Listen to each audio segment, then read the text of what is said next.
রমজানে রাত গভীর হয় দ্রুত, কিন্তু মিরপুরের যেন ঘুম নেই।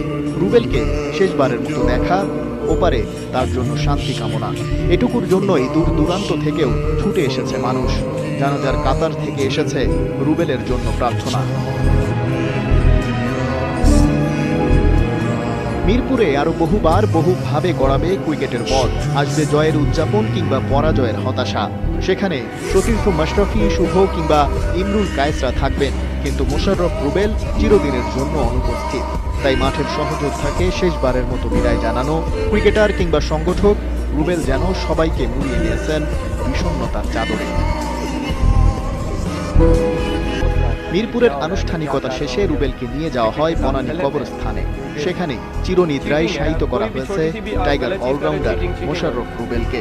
নিজের শেষ বিন্দু দিয়ে যে লড়ে গেছে দুরারোগ্য ব্যাধির সাথে। খালিদ জামিল।